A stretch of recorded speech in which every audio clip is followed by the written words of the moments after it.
Breaking news, the Acolyte has been canceled. The news broke early last evening and everyone is losing their minds. The Acolyte canceled. No season 2 for Disney Plus's Star Wars series. Oh no. It's almost as if the Acolyte had the lowest ratings of all of their TV shows. I mean, their finale, look at this. Acolyte season finale scores lowest Star Wars ratings.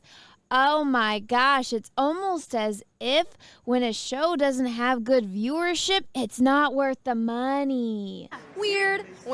It's almost like after that terrible shareholders meeting Disney had, $180 million Disney has reportedly spent on its newest Star Wars series, The Acolyte. $180 million for a series with 8 to 30-minute long episodes.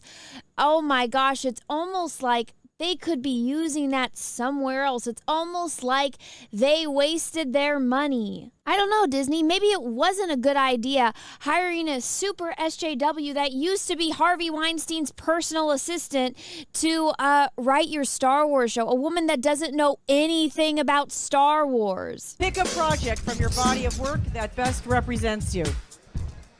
Oh, wow. Harvey Weinstein's assistant. Oh.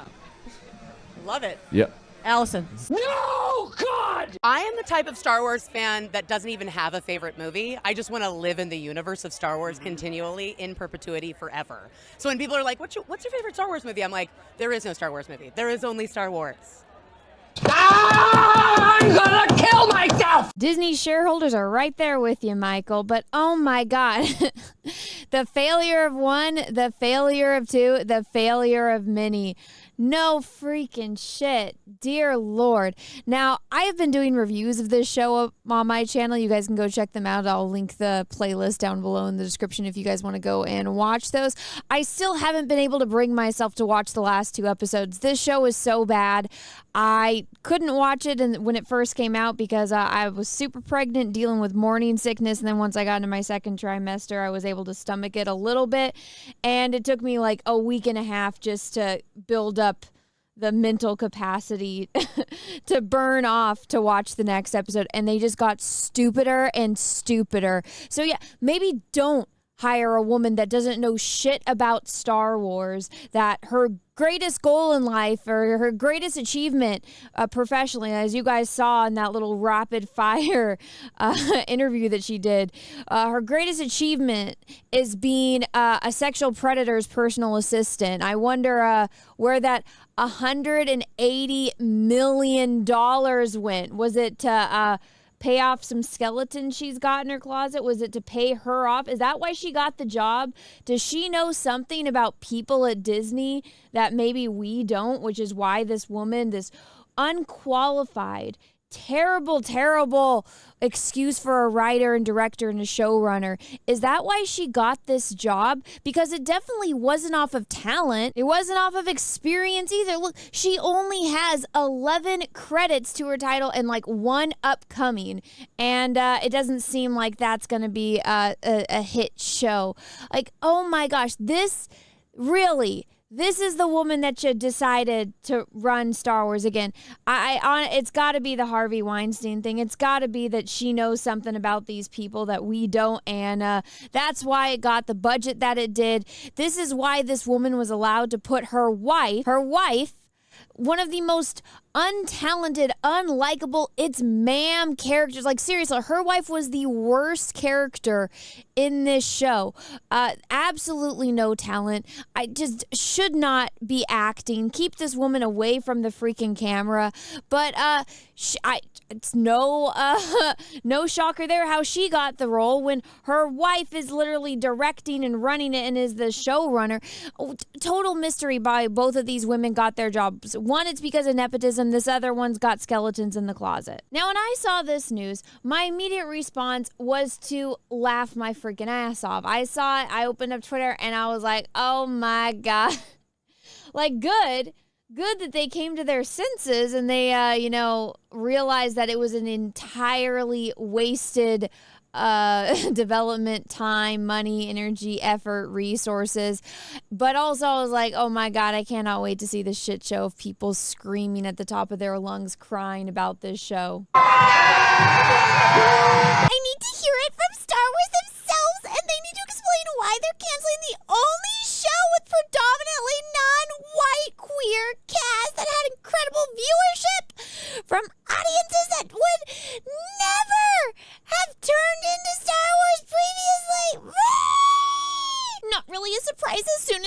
to announce a season 2 of hashtag the Acolyte at hashtag D23. You kind of knew it wasn't getting one. I know I may never get invited for a set visit by saying this, but I hope Lucasfilm learns a lesson here to let creators create and stop meddling and changing their work to try to please every section of the fandom. It rarely works out for them, and in the end, the product and the creators have to take it on the chin. On to hashtag Skeleton Crew now. I hope it's a damn good show and manages to entertain most of hashtag Star Wars fandom. We shall see, ... Now, if you guys don't remember who that shill was, he's the shill that had it in complete melty, lied about me, and then blocked me when I did a video pointing out that he was full of shit and didn't do any of his research and was, talking shit out of his ass. That's the type of man that tweets something like this, just in case you guys forgot. I linked that video also down below in the description, so that way you guys can go check it out if you want to see me completely destroy this soy boy. But look, here he goes again. The article points out the catering and viewership that killed hashtag the Acolyte. The incredible viewership lasted for 2 to 3 weeks, sadly. Look, I get the anger and the frustration here as someone who spent years advocating for representation in all franchises. But if people aren't going to watch in large numbers, and especially the people within these communities that are being represented, then the blame can't just land on the studios, the creators, or execs.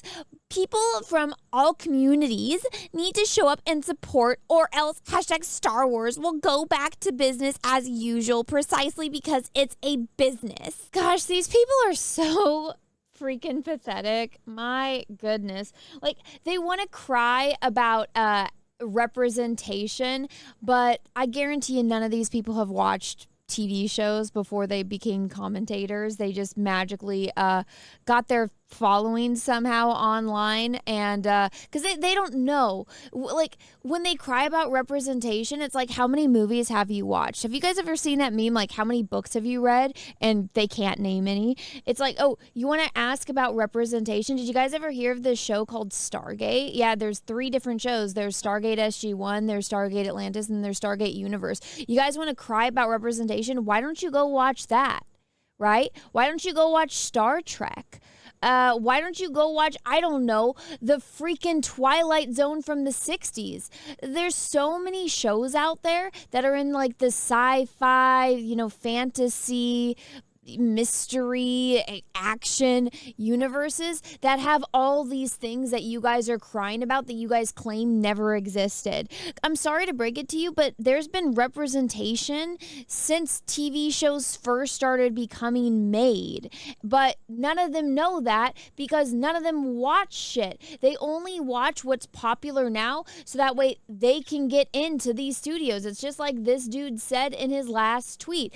I might not get invited back. That's all they want. They don't want to watch old stuff. They don't want to watch any of these things that actually have these things that they're crying about, because there's no way to get a set visit to the Twilight Zone, right? You can't get a set visit to Stargate because those shows are over. And that doesn't matter to them. Like, they don't actually care about these things that they cry about.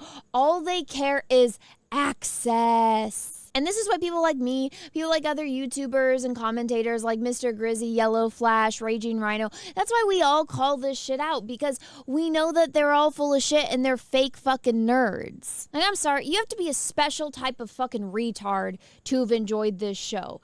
I watched it and it was one of those things that I'm like, it can't be as bad as everybody says. And then I watch it and I'm like, oh my God, it's worse. You don't believe me? Go check out my reviews. I got a whole playlist on my channel of all of the episodes that I watched and reacted to. Heck, in this one, I actually drew a freaking map to illustrate how fucking retarded the layout and the design of the set were, because there's characters that are literally standing based on the way that it is set up and shown in the episode. They're literally standing feet away from each other, facing one another, and the actors just act like they're not even there. I'm like, it's so bad. A child could see. Forrest Gump could watch this show and tell you, just like I did, how bad it is and how it doesn't make sense. So yeah, am I shocked it's canceled? No. Would I have been shocked if they kept going with it? No, because Disney has proven themselves that they're fucking retarded. They don't care about making art. They don't care about making good shows and telling stories.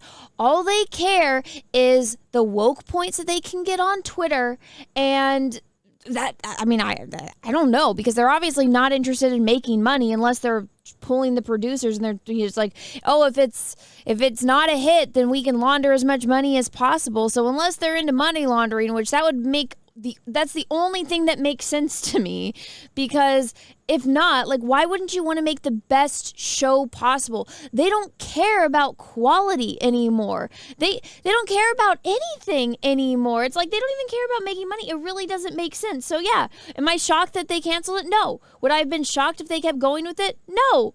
Because that's how stupid they are. Do I think that they're going to learn from this? Absolutely not, because it's Disney.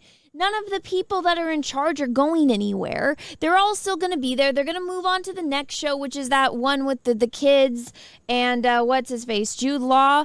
So they're going to go do that next, and then they'll come out with another show. They're making the Mandalorian and Baby Yoda movie, which that one might make money because it's Baby Yoda, and even I think Baby Yoda's cute because I'm a girl, gosh damn it. And I like Baby Yoda. I like cute things. You get me with that. But is the movie going to be good? No. Do I like looking at Baby Yoda? Yes. So that one might make money, but still, you can't run $1 billion franchise off of Baby Yoda. It's just not going to work. But these people don't care.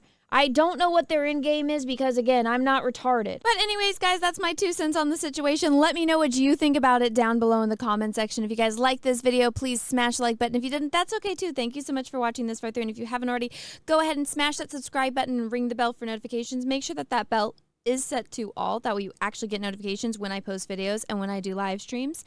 And until next time, everyone, I hope you guys all have a great rest of your day, morning, evening, afternoon, wherever you are in the world. And may the force be with you, because we are really, really, really going to need it. Bye, everyone.